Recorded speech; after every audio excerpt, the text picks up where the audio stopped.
Hello friends, आता आपण बघूया विण दोघांतली तुटेनाचा एपिसोड रिव्ह्यू. कालच्या भागात आपण बघितलं समरच्या रूममधून स्वानंदी तावातावात निघून जाते. बाहेर आल्यावर इकडे अधिराला रोहन भेटून निघून गेला असतो. अधिरा स्वानंदीला फोन करते आणि बोलते की ताई मला तुम्हाला भेटायचं आहे. तेव्हा स्वानंदी तिला सांगत असते की अगं मी अतिशय अशा वाईट माणसाला भेटली ना, इतका डोक्यात जातो ना तो माणूस. अशी पण बावळट माणसं या जगात आहेत. तेव्हा अधिरा बोलते की ताई मला त्याचा नंबर, ताई मला तो माणूस कोण आहे ते सांगा, मी पिंट्या दादाला सांगते आणि त्याची चांगली खबरच घ्यायला लावते. असं बोलून अधिरा तिला सांगत असते की आपण भेटूया ना ताई, मी भेटल्यावर तुम्हाला सगळं काही सांगते. इकडे समर सगळ्या स्टाफवाल्यांना आनंदला सांगतो की सगळ्या स्टाफला आत बोलव, ज्यांनी ज्यांनी त्या बाईला आत येऊ दिलं. तेव्हा स्टाफ मेंबर सगळे आत येतात. तेव्हा समर बोलतो या, त्या बाईला आत का येऊ दिलं तुम्ही. तेव्हा समर त्यांच्यावर चिडतो आणि पुन्हा असं घडलं तर याद राखा म्हणून त्यांना चेतावणी देतो. इकडे रोहनही समरच्या केबिनमध्ये त्याला भेटायला आलेला असतो. तेव्हा आनंद त्याला सांगतो की समर रोहन आला आहे. तेव्हा समरला आठवत नसतो की कोण रोहन. तेव्हा आनंद त्याला आठवण करून देतो. इकडे स्वानंदी ही अधिराला भेटायला आलेली असते. तेव्हा स्वानंदी आणि अधिरा एकमेकींना भेटतात. तेव्हा स्वानंदी अधिराला विचारते की काय झालं म्हणून.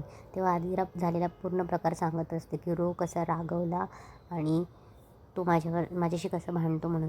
तेव्हा अधिरा सांगत असते की पिंट्या दादा हा पहिल्यांदा माझ्या बॉयफ्रेंडची भेटणार आहे, तर तो त्याला प्रेझेंटेबल आहे की नाही हे बघणारच ना, वेळेत आला की नाही, चांगले कपडे घातले की नाही, बघणार की नाही. तेव्हा स्वानंदी थोडी शांत होते आणि बोलते की बरोबर आहे. अधिरा आणि स्वानंदी बोलत असते. तेव्हा स्वानंदी तिला सांगत असते की तू टेन्शन नको घेऊ, तो भेटणार तुझ्या दादाला आणि आज चिडला आहे तो, पण तुला माहिती आहे ना की तो चांगला होऊन जातो. तेव्हा अधिरा तिला सांगत असते की ताई तुम्ही त्याला कॉल करून बघणार का. इकडे रोहन ऑफिसमध्ये जाण्याच्या आधी बाहेर असतो, तर त्याला थोडं टेन्शनमध्ये असतो तो. तेव्हा रोहन समरच्या केबिनमध्ये जातो. तेव्हा समर त्याला समोर बसवतो. तेवढ्यात रोहनचा फोन वाजतो. तेव्हा रोहन बोलतो की दादा मी फोन घेऊ का, माझ्या बहिणीचा फोन आहे. तेव्हा समर बोलतो की हो घे, आपल्या घरच्यांचे फोन घ्यायलाच पाहिजे. तेव्हा स्वानंदी त्याला विचारते की रोहन गेलायस का रे. तेव्हा रोहन बोलतो हो मी सरांकडेच आहे आणि त्यांच्यासमोरच बसलो आहे. तेव्हा स्वानंदी त्याला समजत असते की रोहन बरं ऐक, हे नातं आपल्याला जोडायचं आहे बरं का. तेव्हा स्वानंदी फोन ठेवते. अधिरालाही खूप आनंद होतो की रोहन तिच्या दादाला भेटायला गेला आहे म्हणून. तेव्हा समर रोहनला विचारतो की कुठे जॉब करतोस म्हणून, काय करतोस म्हणून. तेव्हा रोहन त्याला त्याच्या तेव्हा समर त्याला विचारतो कुठलं डिपार्टमेंट वगैरे. तेव्हा रोहन सांगतो की HR आहे मी. तेव्हा रोहन समरला विचारत असतो की सर तुम्ही अनकम्फर्टेबल वाटतायत, जर तुम्ही ऑफिसमध्ये फ्री नसाल तर मी नंतर येऊन बोलू का तुमच्याशी. तेव्हा समर बोलतो नाही नाही मी तुला भेटायलाच बोलवलं आहे. तेव्हा समर त्याला सॉरी बोलतो आणि बोलतो की एक अतिशय बावळट बाई येऊन गेली मला भेटायला आणि मला विश्वास बसत नाही की अशीही माणसं या जगात असतात. तेव्हा समर रोहनला विचारतो एनिवे मला सांग तुझ्या घरी कोण कोण आहेत. तेव्हा रोहन सांगतो की बाबा आहे, आई आहे, बहिणी आहेत, नंदुताई तर मोठी बहीण आहे आणि ती तर आमची सपोर्ट सिस्टीम आहे. तेव्हा रोहन सांगत असतो की नंदुताई ही माझी मोठी बहीण आहे आणि आईबाबांचं सगळं तीच बघते आणि खरं तर सांगायचं ताईच घर चालवते, म्हणजे माझ्यावर सगळे असे काही डिपेंडंट नाही आहे. खरं तर मला नोकरीही मागच्याच वर्षी भेटली. तेव्हा रोहन सांगत असतो की सर मला प्रमोशन कालच मिळालं. तेव्हा समर बोलतो अरे वा. तेव्हा रोहन सांगतो पण नंदुताई म्हणते की धरसोड करू नकोस, कारण की आजकालची मुलं ही नोकरी धरसोड करत असतात. तेव्हा समरलाही ते पटकन तो बोलतो की हो ते पण आहेच म्हणा. तेव्हा समरला रोहन सांगत असतो की नंदुताई मला खूप सपोर्ट करते. ती तर म्हणाली की तुला परदेशात जायचं असेल तर बिंदास जा, मी आहे इथे आईबाबांची काळजी घ्यायला, पण मला इथेच आवडतं, सगळे इथे आहेत ना. तेव्हा समरही हसतो आणि बोलतो की बरोबर. इकडे अधिरा पण पिंट्या दादाचं कौतुक करत असते स्वानंदीजवळ. इकडे समर घरच्यांना फोन लावतो म्हणून रोहनला सांगतो, पण समरला आलेला स्वानंदीचा फोन असतो, त्याच्यामुळे चुकून त्याच्याकडे तिचा नंबर असतो आणि तो चुकूनच स्वानंदीलाच फोन लावतो. तेव्हा स्वानंदीचा फोन वाजतो. तेव्हा स्वानंदी अधिराला म्हणते की थांबा, तुम्हाला मी बोलली होती ना की त्या आगाऊ माणसाचा फोन आहे, मी घेते हां.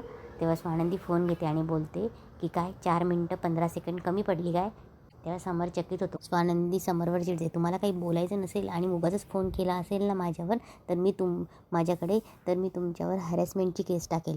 तेव्हा समर बोलतो चुकून कोणाला तरी रॉंग नंबर लागू शकत नाही का. तेव्हा स्वानंदी बोलते नाही, तुम्ही मुद्दाम त्रास देतायत मला, मुद्दाम करतायत, तुमच्यासारखे खूप पाहिलेत मी. तेव्हा ती दोघं भांडतात. तेव्हा स्वानंदी बोलते आता जर तेव्हा समर आणि स्वानंदी भांडतात. समर चिडचिड करत फोन ठेवतो आणि जोरात आदळून ठेवतो. तेव्हा रोहन पटकन उठतो. तेव्हा समर बोलतो, तुला काय झालं, तू का उठलास, अरे बस बस. इकडे समर रोहनला स्वानंदीबद्दल सांगून चिडचिड करत असतो आणि इकडे स्वानंदी आदिराला समरबद्दल सांगून चिडचिड करत असते.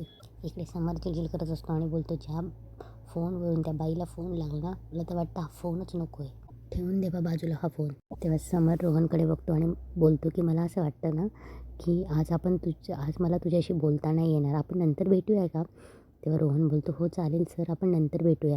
तेव्हा समर बोलतो की नाही, नंतर आपण माझ्या घरीच भेटूया, आज आपण माझ्या घरी भेटूया. तेव्हा समर बोलतो की तू घरीच आहे आणि तुझ्या सगळ्या घरांना घेऊन या. आणि काय बोललास तू तुझ्या ताईचं नाव. तेव्हा रोहन बोलतो नंदूताई. तेव्हा समर बोलतो की हा त्यांनाही घेऊन ये, की किती तुझ्या बोलण्यावरनं किती छान वाटलं त्या बाई, म्हणजे अशी माणसं घरात असतात, नाहीतर या बाई. तेव्हा समर बोलतो की नको, त्या बाईबद्दल बोलायलाच नको, तू नंदूताईंना घेऊन ये आणि त्यांना खास माझ्याकडनं आमंत्रण सांग, या नक्की संध्याकाळी घरी या, त्यानिमित्ताने आपली भेट होईल आणि सगळ्यांची ओळखही होईल. तेव्हा रोहन तिथून थँक्यू म्हणून चालला जातो. रोहन गेल्यावर समर उठतो आणि समर बसलेली जी खुर्ची असते ती खुर्ची तो पुढे करतो. तेव्हा समरला काहीतरी खटकलेलं दिसतं आणि नंतर तो खिडकीतून रोहन जाताना बाहेरही बघतो. इकडे आदिरा ही स्वानंदीला तिचा भाऊ कसा आहे ते सांगत असते आणि तू त्याच्याशी बोल, एकदा तुझा प्रॉब्लेम सॉल्व्ह होईल म्हणून सांगत असते. तेव्हा आदिराला समरचा फोन येतो. तेव्हा आदिरा विचारते की झालं का तुझं रोहनशी बोलणं. तेव्हा समर सांगतो की नाही अगं, व्यवस्थित काही झालं नाही. तेव्हा समर आदिराला विचारतो कुठे आहेस तू. तेव्हा ती सांगते की ॲक्च्युली मी बाहेर आणि रोहनच्या ताईसमोर बोलते, आणि तिनं स्वानंदीला फोर्स करत असते की तू दादाशी बोल म्हणून. तेव्हा आदिरा बोलते की माझ्या समोरच बसली, बोल ना तिच्याशी. तेवढ्यात इकडे स्वानंदीला रोहनचा फोन येतो. तेव्हा ती बोलते की अगं नको, रोहनचा कॉल येतो आहे, मी त्याच्याशी बोलते, तू कंटिन्यू कर. तेव्हा आदिरा समरला सांगते की त्या रोहनचा त्यांना फोन आला तर त्याच्याशी बोलायला गेले, ते आले की मी परत फोन लावून देते. तेव्हा समर बोलतो की नाही, असं बोलणं योग्य नाही, फोनवर मी त्यांना घरी बोलवलं आहे, मग बोलू. तेव्हा आदिरा बोलते की तू भेटायला बोलवलेस त्यांना, म्हणजे तुला रोहन पसंत आहे. तेव्हा समर बोलतो की एक मिनिट. स्वानंदी समरला विचारत असते की म्हणजे तुला रोहनने इम्प्रेस केलं आहे का. तेव्हा समर तिला सांगतो की अगं असं काय झालं, रोहन माझ्यासमोर बसला होता, त्यावेळेसच एका मूर्ख बाईचा फोन आला आणि त्या बाईच्या बडबडमुळे मी रोहनशी नीट बोलू शकलो नाही, त्यामुळेच त्याला मी घरी बोलवलं आहे, संध्याकाळी घरी ये म्हणून. तेव्हा आदिरा खूप जोरात ओरडते आणि बोलते आज संध्याकाळी, आणि ती समरला थँक्यू बोलते. तेव्हा इकडे रोहनही स्वानंदीला सांगत असतो की ताई, मी पण त्या दादांना भेटलो, पण काय पर्सनॅलिटी आहे त्या माणसाची, एकदम पॉझिटिव्ह आहे, आणि आज त्यांनी आपल्याला संध्याकाळी सगळ्यांना बोलवलं आहे घरी. तेव्हा स्वानंदी रोहनशी बोलून झाल्यावर आदिराकडे जाते. आदिरा खूप खुश असते आणि तिला सांगते की पिंटदादाने तुम्हाला संध्याकाळी सगळ्यांना बोलवलं आहे. तेव्हा स्वानंदी बोलते हो, रोहन म्हणाला मला. तेव्हा आदिरा बोलते याचा अर्थ पिंट्या दादाला रोहनने इम्प्रेस केलं आहे आणि त्यांना आवडला आहे तो. समर मल्लिकाला फोन करतो आणि सांगत असतो की मी रोहन आणि त्याच्या घरच्यांना घरीच बोलवलं आहे म्हणून. तेव्हा मल्लिका तिच्या सासूला सांगत असते की संध्याकाळी रोहनच्या मित्राची फॅमिली येणार आहे. तेव्हा आजी बोलते की आदिराचं प्रेम आहे त्याच्यावर. तेव्हा मल्लिका बोलते की तिचं डोकं फिरलं आहे, बाकी काही नाही. इकडे रोहनची फॅमिली पण तयारी करत असते. रोहनची आईन ते मेकअप वगैरे करत असतात की त्यांना समरच्या घरी जायचं असतं ना म्हणून. इकडे स्वानंदीची आई स्वानंदीला आग्रह करत असते की तू साडी नेस म्हणून. तेव्हा स्वानंदी बोलते की मी चांगल्याच तर ड्रेसमध्ये आहे. तेव्हा स्वानंदीची आई बोलते की नाही, तू साडी नेस आणि आपल्याला लवकर पोचायला हवं, जरी आपण मुलाकडचे असलो पण मुलीकडचे श्रीमंत आहेत म्हणून. तेव्हा स्वानंदी बोलते की तुम्ही पुढे व्हा, मी माझं एक महत्त्वाचं काम करून येतेच. इकडे स्वानंदीच्या वृद्धाश्रमातील लोकांनी मोर्चा काढलेला असतो. स्वानंदी साडी वगैरे घालून तिथेच जाते मोर्चाच्या ठिकाणी, आणि तिथे तीही समर राजवडेबद्दल नारे देत असते. इकडे समरही तयार होतो. तेव्हा आनंद बोलतो क्या बात आहे, आज कुठल्या कार्यक्रमाला चालला आहे आणि ऑफिसमध्ये कपडे बदललेस तू. तेव्हा समर बोलतो अरे बाबा, मुलगा येणार आहे घरी. समर आणि आनंद जायची घाई करतात. तेवढ्यात त्यांना आवाज येतो की समर राजवाडे, हाय हाय, आम्हाला रस्त्यावर आणू नका, माणुसकी सोडू नका. तेव्हा समर थोडा चकित होतो आणि खिडकीत जाऊन बघतो. तेव्हा समरला खिडकीतून स्वानंदी दिसते. तेव्हा रोहनची फॅमिली आदिराच्या घराजवळ पोहोचते. तेव्हा रोहनची आई थोडी चकित होते आणि बोलते की नक्की हेच घर आहे का रोहन, की बाजूच्या गल्लीत आहे. तेव्हा रोहन लोकेशन बघतो आणि बोलतो आई हेच घर आहे. तेव्हा रोहनची आई खूप चकित होते. इकडे समर आणि आनंद गाडी घेऊन निघतो. तेव्हा सगळे वृद्धाश्रमाची मंडळी त्याच्यासमोर मोर्चा घेऊन उभी असतात. तेव्हा समर स्वानंदीला बघून चिडतो आणि बोलतो आनंद या बाईचा काहीतरी बंदोबस्त करायला लागेल. ही बाई इकडे रोहनची फॅमिली घराच्या आत एंटर करते. तेव्हा त्यांचं वेलकम करायला आदिरा आजी आणि अंशू येतो. रोहन आजीच्या पाया पडतो. आदिराही घरातल्यांच्या पाया पडते. तेव्हा ते सगळे तिथे येऊन सोफ्यावर बसतात. मल्लिका येते. मल्लिका बोलते की बाय द वे आमचं घर शोधायला तुम्हाला काही त्रास नाही झाला ना. तेव्हा मंदाकिनी बोलते नाही रिक्षावाल्याने बरोबर ॲड्रेसवर सोडलं. तेव्हा मंदाकिनी थोडी शांत होते. तेव्हा मंदाकिनी बोलते रिक्षा. तेव्हा मल्लिका बोलते रिक्षा. तेव्हा मंदिका बोलते अगदी 4-5 किलोमीटरच दूर राहतो आम्ही तुमच्या घरापासून. तेव्हा मल्लिका आणि मंदाकिनी बोलत असते तेवढ्यात आदिरा उठते आणि बोलते की गाईज मी खूप हॅप्पी आहे आणि आता मी तुझी सगळ्यांची ओळख करून देते म्हणून. इकडे मोर्चा आणि नारे चालूच असतात.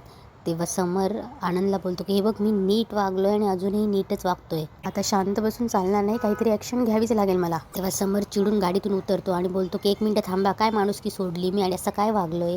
तेव्हा स्वानंदी बोलते कारण तुम्ही सरळ ऐकून घेतच नाही. तेव्हा समर बोलतो म्हणून मोर्चा ही काय पद्धती वागायची आणि बोलायची. तेव्हा समर बोलतो तुम्हाला काय वाटलं मी तुमच्या ह्या वागण्याला घाबरून जाईल आणि हवं ते तुम्हाला देऊन टाकेल. तेव्हा स्वानंदी बोलते हे बघा. तेव्हा समर तिला गप्प करतो. यापुढे मी तुमचं काहीच ऐकून घेणार नाही. तुम्ही नीट मार्गाने आला असतात तर मी कदाचित तुमचं ऐकलंही असतं. ती जमीन तर देणार नाहीच मी, तुम्हाला तर देणारच नाही. समर बोलतो ही बाई स्टॉक करते मला. तेव्हा स्वानंदी बोलतो ओ तुम्ही.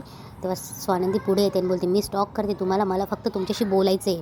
तेव्हा समर बोलतो आनंदी यांना सांग. तेव्हा स्वानंदी बोलते तुम्ही यांना सांगा, मला यांचं तोंड बघायची इच्छा नाही, सांगा यांना. आणि तिथेच आजचा एपिसोड संपतो.